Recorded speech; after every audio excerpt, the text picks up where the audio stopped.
جمعية الدعوة والإرشاد وتوعية الجاليات بحفر الباطن أمة. السلام عليكم ورحمة الله وبركاته. الحمد لله الذي بنعمته تتم الصالحات، والصلاة والسلام على خير خلق الله محمد وعلى آله وأصحابه أجمعين، أما بعد. أعوذ بالله من الشيطان الرجيم. يا أيها الذين آمنوا إذا نودي للصلاة من يوم الجمعة فاسعوا إلى ذكر الله وذروا البيع ذلكم خير لكم إن كنتم تعلمون। প্রশংসা জ্ঞাপন করছি আল্লাহ সুবহানাহু ওয়া তাআলার জন্য। দুরুদ ও সালাম তাসলিম বর্ষিত হোক মানবতার মুক্তির দূত, দুজাহানের সরদার সাইয়্যিদুল মুরসালিন খাতামুন নবিয়্যিন নবিয়িনা মুহাম্মদ সাল্লাল্লাহু আলাইহি ওয়াসাল্লামের উপর। সম্মানিত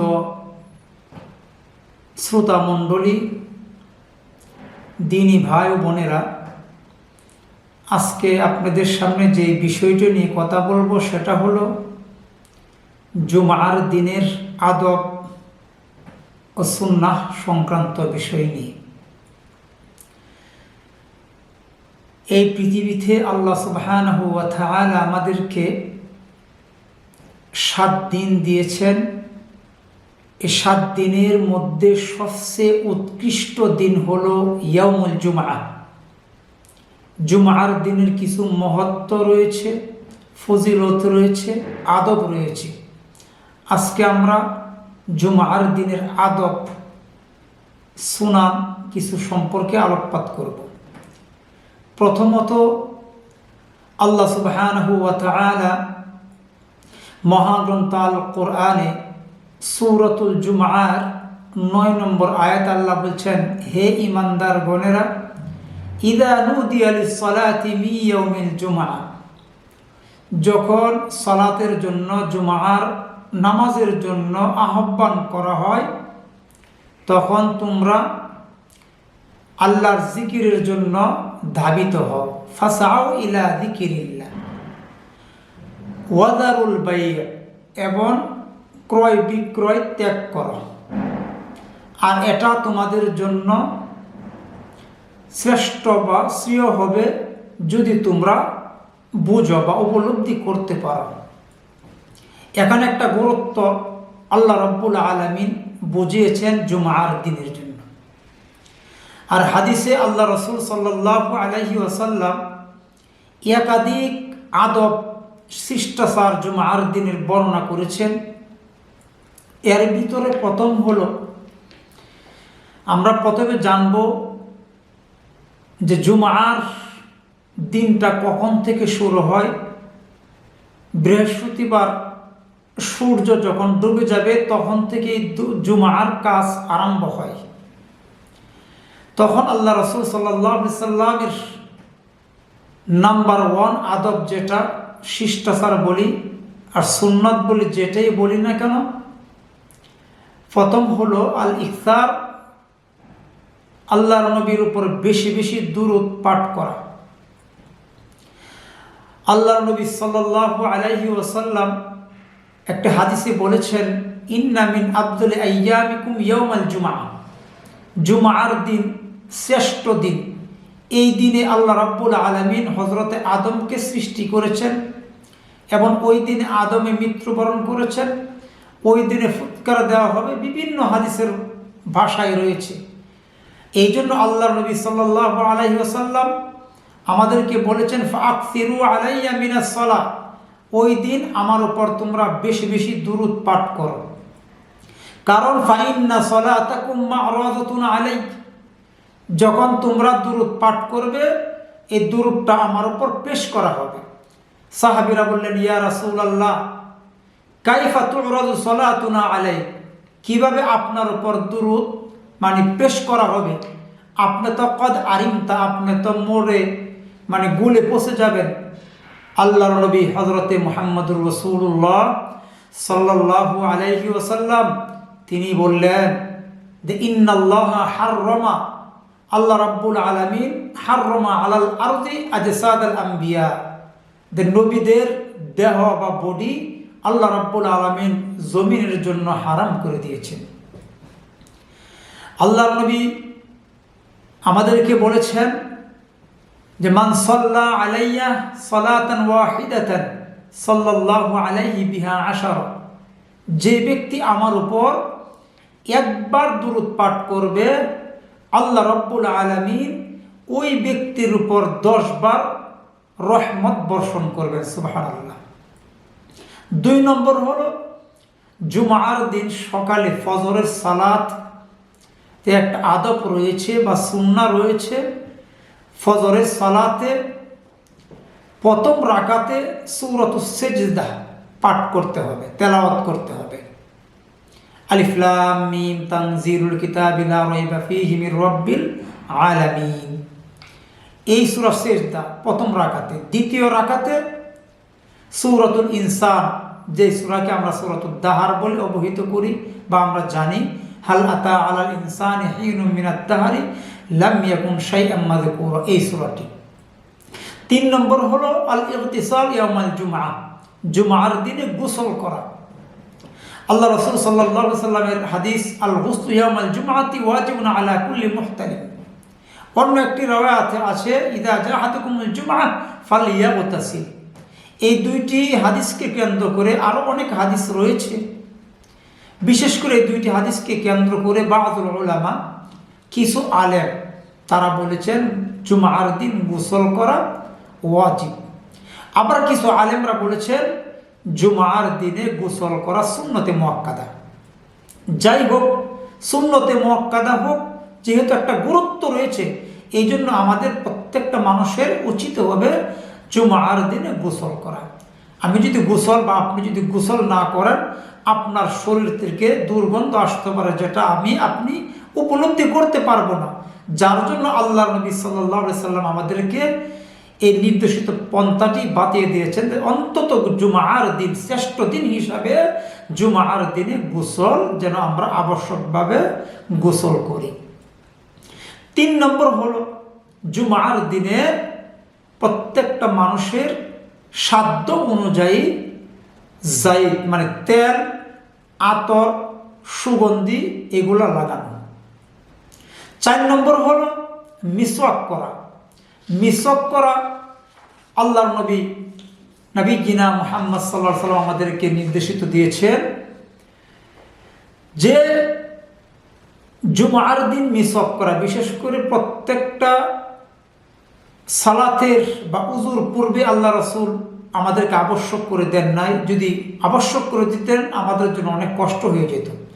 বিশেষ করে জুমার দিন এর আদব রয়েছে মুতাহহারাতুন লিল ফাম, মানুষের মুখ পবিত্র হয়, মুখের দুর্গন্ধ দূরীভূত হয় মিসওয়াকের মাধ্যমে।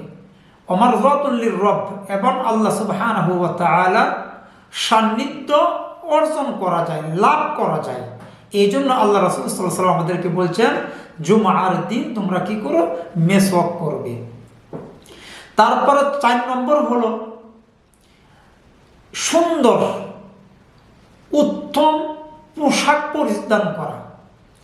নট নেসেসারি নিউ, নতুন পোশাক নয়, উত্তম পোশাক, ভালো পোশাক। আল্লাহ রাসূল সাল্লাল্লাহু আলাইহি ওয়াসাল্লাম তিরমিজিতে একটা হাদিস এসেছে, তোমরা কি করো, ফাআলবিসু মিন সিয়াবিকুমুল আবিয়াজ, সাদা পোশাক পরিধান করো, ফাইন্নাহা মিন খায়রি সিয়াবিকুম, আর এটি তোমাদের জন্য সুন্দর মানে উত্তম পোশাক। তাহলে আমরা হাদিস থেকে কি পেলাম, জুমার দিনে আমরা সুন্দর পোশাক পরিধান করব। এর ভিতরে যদি সাধ্য হয়, সম্ভব হয়, সাদা পোশাকটা যেহেতু ভালো, সাদা পোশাকটা আমরা পরিধান করে জুমার সালাতে যাব। 5 নম্বর হলো মাশিয়ান, মসজিদের দিকে উযুর ছাড়া হেঁটে হেঁটে যাব। হেঁটে হেঁটে গেলে এর ফজিলত হলো কানা লাহু বিকুল্লি খুতওয়াতিন ইয়াখতুহা আজরু সানাতিন সিয়ামুহা ওয়া কিয়ামুহা।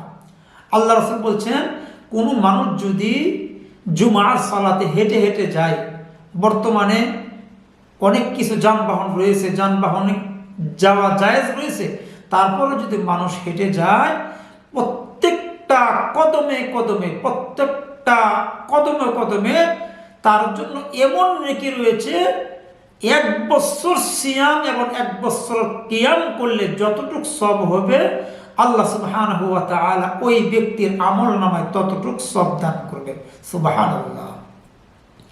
6 নম্বর হলো যে আত-তাবকির ইলাল মাসাজিদ, মসজিদের দিকে জলদি যাওয়া, অর্থাৎ দ্রুত যাওয়া নয়, এরকম না, মানে সকাল সকাল যাওয়া। সকাল সকাল যাওয়ার ব্যাপারে আল্লাহ রাসূল সাল্লাল্লাহু আলাইহি সাল্লাম আমাদেরকে উৎসাহ করেছেন। আল্লাহ রাসূল বলছেন, মান ইগতাসালা ইয়াউমাল জুমআতি গুসলাল জানাবা, মানে ফরজ গোসলের মতন সুন্দরভাবে উত্তমভাবে গোসল করে যে জুমার সালাতে আসবে, প্রথম পর্যায়ে মান রাহা ফিসাআতি আউয়াল, প্রথম পর্যায়ে যে আসবে ওই ব্যক্তির আমল নামায় বাদানাতান, একটি উট জবাই করলে যতটুক সব হবে ততটুক তার আমল নামায় সব দেওয়া হবে। সুবহানাল্লাহ। দ্বিতীয় ব্যক্তি যখন আসবে, তার আমল নামায় একটি গাভী বা একটি, যেটা আমরা বাকারা বলি, গরু বলি। তৃতীয় পর্যায়ে যে আসবে, ছাগল বা দুম্বার পরিমাণ, অর্থাৎ আল্লাহর রাস্তায় জবাই করে মানুষকে দান করলে যতটুকু সব হবে ততটুকু তার আমল নামায় সব দান করবে। চতুর্থ পর্যায়ে যে আসবে, তার আমল নামায় একটি মুরগি। পঞ্চম পর্যায়ে যে আসবে, তার আমল নামায় অর্থাৎ 22, অর্থাৎ ডিম। তারপরে ফেরেশতারা কি করে, দফতর বন্ধ করে ইস্তামিউনা যিকির, খুতবা শ্রবণ করার জন্য চলে আসে। তো এটা হচ্ছে আল্লাহ রাসূল সাল্লাল্লাহু আলাইহি ওয়াসাল্লামের একটি আদব বা সুন্নাহ আমাদের। এবারে ষষ্ঠ সপ্তম পর্যায়ে আমরা আসতে পারি, সেটা হলো জুমার সালাতে তাহিয়াতুল মসজিদ। কোনো মানুষ যখন মসজিদে আসবে, প্রথমে এসে না বসে 2 রাকাত সালাত আদায় করে মসজিদে বসবে। আল্লাহ রাসূল সাল্লাল্লাহু আলাইহি ওয়াসাল্লাম বলছেন, ইযা দাখালা আহাদাকুমুল মসজিদ ফালা ইয়াজলিস হাত্তা ইউসাল্লি রাকাতাইন, কোনো মানুষ যেন মসজিদে এসে 2 রাকাত সালাত আদায় না করে সে বসে। আরেকটি জুমার সালাতে ইমাম সাহেবের নিকটবর্তী হয়ে বসতে হবে। এটা আল্লাহ রাসূল সাল্লাল্লাহু আলাইহি ওয়াসাল্লাম উম্মতদেরকে শিক্ষা দিয়েছেন, তালিম দিয়েছেন। যখন আমি মসজিদে প্রবেশ করব, 2 রাকাত সালাত আদায় করব, তখন যেন ইমামের নিকটবর্তী হয়ে বসি। আরেকটা জিনিস আমাদেরকে লক্ষ্য রাখতে হবে, সেটা হলো কোনো মানুষকে ডেঙ্গিয়ে যেন আমরা না যাই। এই ব্যাপারে আল্লাহ রাসূল বলছেন, আদামু তাখতির রিকাবুন নাস। আল্লাহ রাসূল একদিন খুতবা দিচ্ছিলেন মসজিদে, এমন তো অবস্থায় একজন সাহাবী মানুষকে, মানে সাহাবীদেরকে ডেঙ্গিয়ে সামনের দিকে যাচ্ছিলেন। আল্লাহ রাসূল সাল্লাল্লাহু আলাইহি ওয়াসাল্লাম ওই সাহাবীকে লক্ষ্য করে বললেন, তুমি সামনের দিকে অগ্রসর হয় না, ইজলিস, তুমি বসো, ফাকাদ আদাইতা ওয়া আনাইতা, তুমি মানুষকে কষ্ট দিচ্ছ এবং পরে এসে সামনের দিকে অগ্রসর হচ্ছ। এটা একটা সুন্নাহ। আরেকটি সুন্নাহ হলো জুমার দিন বিশেষ করে আল্লাহ রাসূল বললেন, যে ব্যক্তি মুস্তাদরাক হাকিম এবং জামিউস সহিহতে হাদিসটি বর্ণিত হয়েছে, যে ব্যক্তি জুমার দিন সূরাতুল কাহফ তেলাওয়াত করবে, অপর জুমা পর্যন্ত আল্লাহ রাব্বুল আলামিন বিশেষ এক জ্যোতি তার উপর বার্তাবে আলোকিত করবে। সুবহানাল্লাহ। এই জন্য আমাদের জন্য উচিত হবে প্রত্যেকটা মানুষের জুমার দিন যেন আমরা কি করি, সূরাতুল কাহফ পড়ি।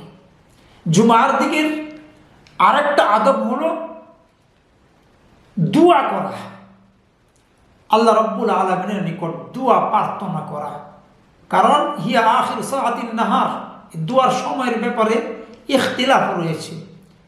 সর্বশেষ ইখতিলাফ হলো, আল্লাহ রাসূল তিরমিজিতে একটা হাদিস এসেছে, আল্লাহ রাসূল সাল্লাল্লাহু আলাইহি ওয়াসাল্লাম বলছেন, ফালতামিসুহা, তোমরা তালাশ করো। কখন তালাশ করবে?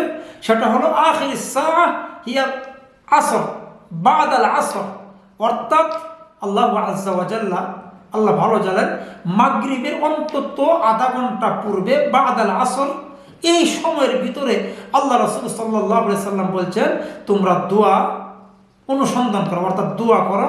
এই সময়ে দোয়া আল্লাহ সুবহানাহু ওয়া তাআলা ইয়াউমুল জুমআ, জুমার দিনে দোয়াটাকে কবুল করে থাকেন। সুবহানাল্লাহ। আল্লাহ রাব্বুল আলামিন যেন আমাদেরকে যাতে করে জুমার মহত্ব, ফজিলত, আদব যেন রক্ষা করতে পারে, আল্লাহ যেন আমাদেরকে মানার তৌফিক দেয়। পরবর্তী সময় আরেকটি বিষয় হলো, যেটা হলো আল্লাহ রাসূল সাল্লাল্লাহু আলাইহি সাল্লাম বলছেন জুমার দিনে মসজিদে যখন কোনো মানুষের ত্রন্দা আসবে, ঘুম আসবে, তখন সে যেন কি করে, তার মাকানটা, তার জায়গাটা পরিবর্তন করে না। এটা একটা জুমার দিনের মসজিদে বসে ঘুম আসলে তার আদব। আল্লাহ রাসূল বলছেন ইদা নাসা আহাদুকুম ইয়াউমাল জুমআতি ফালইয়াতাহাওয়াল মিন মাজলিসিহি যালিক। যখন জুমার দিন খুতবা শ্রবণ করতে করতে মানুষের ত্রন্দা চলে আসবে, তখন সে যেন তার মাকানটা, তার স্থানটা কি করে দেয়, পরিবর্তন করে দেয়। আরেকটা বিষয় হলো আদবের ভিতরে, যখন কোনো মানুষ মসজিদে প্রবেশ করে জুমার দিন খুতবা শ্রবণ করবে, ওয়াস্তামা ওয়া আনসাতা গুফির লাহু মা বাইনাহু ওয়া বাইনাল জুমআহ ওয়া জিয়াদাতু সালাসাতি আইয়ামিন ওয়া মান মাসাল হাসা ফাকাদ লাগা। আল্লাহ রাসূল বলেন যে ব্যক্তি জুমার দিন মসজিদে আসবে সে যেন খুতবা শ্রবণ করে এবং চুপ থাকে। দুইটা শর্ত আল্লাহ রাসূল সাল্লাল্লাহু আলাইহি ওয়াসাল্লাম আমাদেরকে দিয়েছেন। একটা হচ্ছে খুতবা শ্রবণ করতে হবে, আর একটা হলো চুপ থাকতে হবে। যদি এই কাজটা করি, আল্লাহ রাসূল সাল্লাল্লাহু আলাইহি ওয়াসাল্লাম বলেন গুফির লাহু মা বাইনাহু ওয়া বাইনাল জুমআহ ওয়া জিয়াদাতু সালাসাতি আইয়ামিন ওয়া মান মাসাল হাসা ফাকাদ লাগা। এক জুমা থেকে আরেক জুমা পর্যন্ত তার যত ধরনের সগীরা গুনাহ আছে, সমস্ত সগীরা গুনাহ খাতা আল্লাহ সুবহানাহু ওয়া তাআলা মাফ করে দিবেন। সুবহানাল্লাহ। অতঃপর আল্লাহ রাসূল বললেন ওয়া জিয়াদাতু সালাসাতি আইয়াম, অতিরিক্ত আর 3 দিনের গুনাহ আল্লাহ তাআলা মাফ করে দেবেন। সুবহানাল্লাহ। এই জুমার দিনের মহত্ব, জুমার দিনের গুরুত্ব, জুমার দিনের আদব আল্লাহ রাসূল একটা শিষ্টাচার আমাদেরকে শিক্ষা দিয়েছেন। জুমার দিনের এমন একটা ফজিলত যে খুতবা ইমাম সাহেব ইমাম ইয়াখতুব, ইমাম সাহেব এমন তো অবস্থায় খুতবা দিচ্ছেন ইদা কুলতা লি সাহিবিকা ইয়াউমাল জুমআহ, আপনার বা আমার একজন ভাইকে তুমি বলতে পারবে না আনসিত ওয়াল ইমাম ইয়াখতুব, এমন তো অবস্থায় ইমাম খুতবা দিচ্ছে, যদি তুমি এই কাজটি করো তাহলে ফাকাদ লাগাও, তা তুমি বেহুদা কাজ করলে। এই জন্য জুমার দিনকে আমরা গুরুত্ব সহকারে নিব। জুমার দিনের ফজিলত, তাৎপর্য অপরিসীম। আল্লাহ সুবহানাহু ওয়া তাআলা আমাদেরকে জুমার দিনের গুরুত্ব, ফজিলত, তাৎপর্য বুঝে শুনে আমল যাতে আমরা করতে পারি, আল্লাহ সুবহানাহু ওয়া তাআলা আমাদেরকে মানার, বোঝার তৌফিক দান করুক। সকলে বলি আল্লাহুম্মা আমিন। সুবহানাকাল্লাহুম্মা বিহামদিকা আশহাদু আল্লা ইলাহা ইল্লা আনতা আস্তাগফিরুকা ওয়া আতুবু ইলাইক। আসসালামু আলাইকুম ওয়া রাহমাতুল্লাহি ওয়া বারাকাতুহু।